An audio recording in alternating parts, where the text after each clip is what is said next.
And good afternoon, and welcome back to the Prevention Corner. We're here to help promote the Huron High School graduation party and the exciting concert coming up on the 20th of April with Sumakali music group. And I've had a chance to go to their website, hear their great music, and being a musician myself, I'm always excited about not only talking with other musicians about the philosophy of their songs and their music format, but being percussionist, I'm always loving time signature changes and different layers and timbres of music that we musicians always look for when we go out to just enjoy great music. Tonight we have with us John Churchfield and Meeta. Is that right? Thank you so much for being a part of the program tonight. Talk to us about the history of this music group. What a great sound, and the performance that I had a chance to see online. Talk to us about the origin of the group. Well, it actually started with Meeta and I in 2003. We met when we were both taking lessons from the same teacher, Dr. Rajan Sachdev. We met in a hallway at University of Michigan where we were taking lessons, and we played together and had the idea we should go out and perform because it was so much fun. And since then we've had people come out and watch and then say, hey, I would like to play too. I play some Indian instruments, and so we've grown to, we have about 15 musicians that we work with off and on at any given time. If we're lucky, we get them all in the same place at the same time. Yeah. So it's been growing ever since, and we've been enjoying it. So the style of music, is it more the traditional with fusion? Talk to us about the style of music and how it came about with where you started, where you are now, because you have such an eclectic group there when you look at everybody on stage, but then you hear everybody on the one or on the end of the beat, so it's so unique to hear the sounds. Talk to us about the origin of the music. Well, really, I mean, it's Indian music from India. The instruments are from India, the sounds are from India, but I'm from the UP. I'm from Upper Peninsula of Michigan, so I'm far away from India, so my influences come from rock and funk and jazz and all these the things you hear growing up in the West. Well, we still are playing these. Meeta's tradition comes from Bengali, the eastern side of India, and so she starts playing some of the folk tunes that she grew up with, and I start putting a beat to it that sounds good to me. And playing it on the tabla makes it sound like Indian. So it just starts to mix, and you find a way to make it good. You find a way to make it sound good. So the influences come mostly from Indian music from the north, from the south. There's Hindustani classical, there's Carnatic in the south, there's the folk music, there's the dance music, all the different kinds of music you pull from. There's so much of it out there that we just do a small bit of it, but then we make it our own by bringing in our own sense of rhythm, our own sense of we find a middle ground in there to make it all work. And making it work and sound good is the only goal. Right.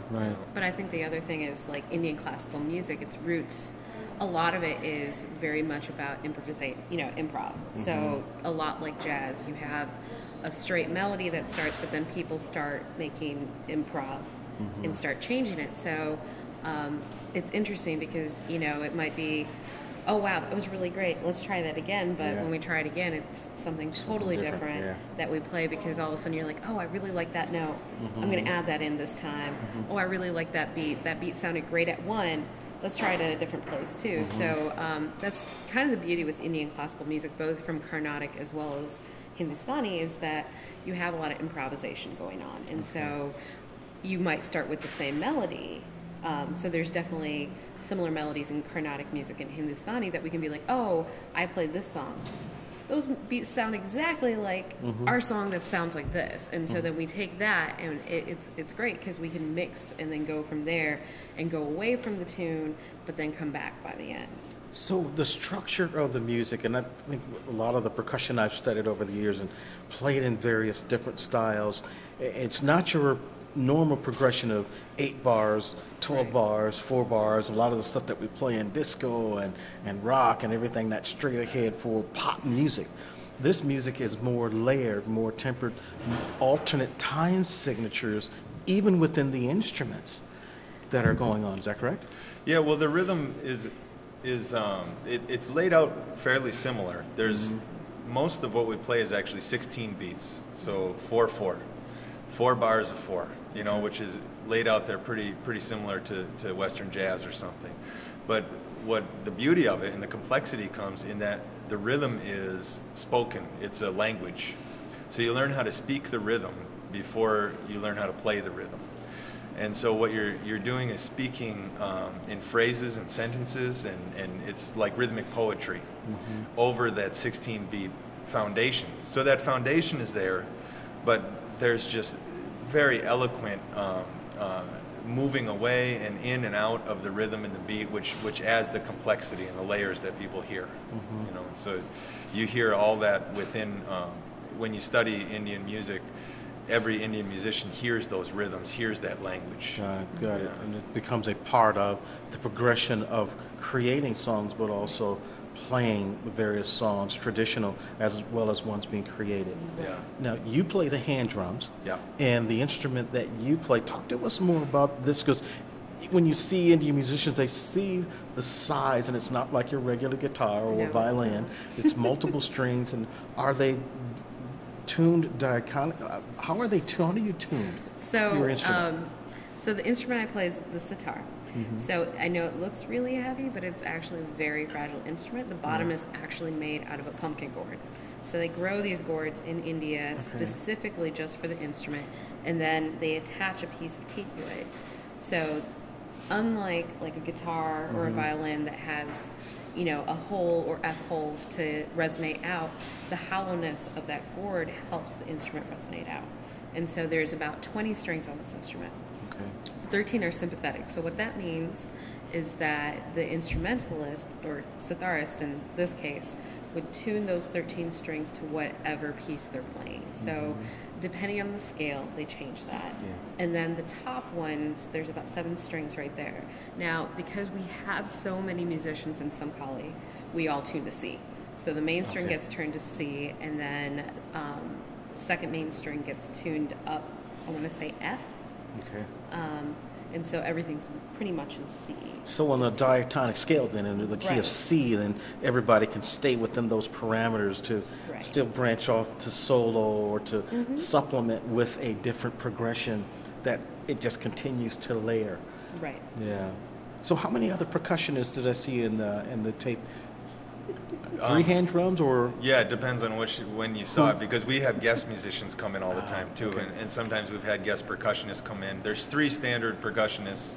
One, I play tabla, and then there's a kanjira player, which is a one-handed instrument, and then another guy who does everything. He plays tabla, and he sometimes plays cajon, which is the South African or South American box drum made out of a box. It's really nice drum set sound for our group, and shakers and bells and you know, whatever sounds good, really.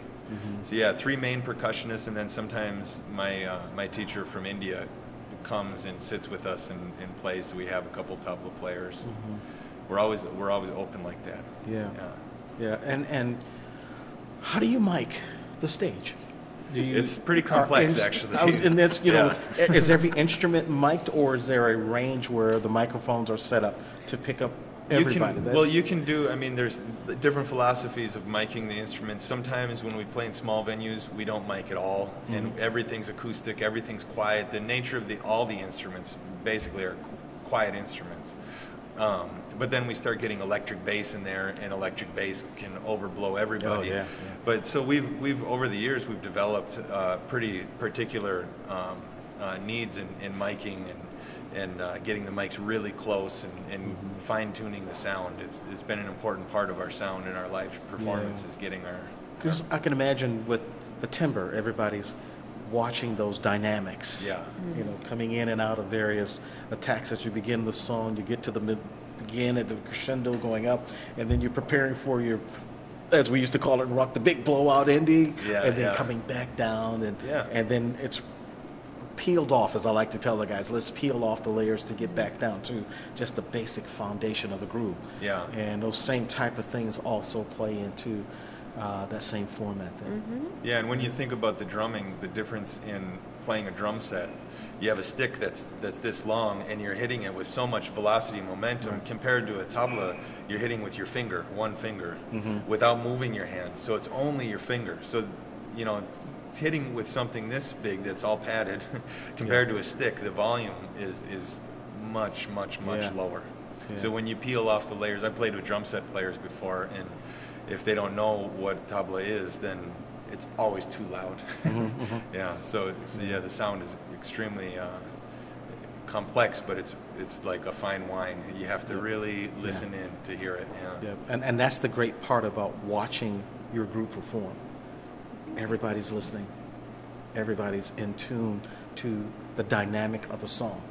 It's because as it's being layered, it's how is it being portrayed, but it's in the sound. I would always describe listening to Indian music. It's very personal. Yeah. But it's very busy, but very personal at the same time. And as a percussionist, you listen for certain dynamics when things begin to move in different patterns and different ways to see where is the rest of the music going. Right. Where is it going? So that I'm excited about hearing, you know, this concert and hearing some of what you're going to do for us tonight a little bit and playing about some of the things that you're there.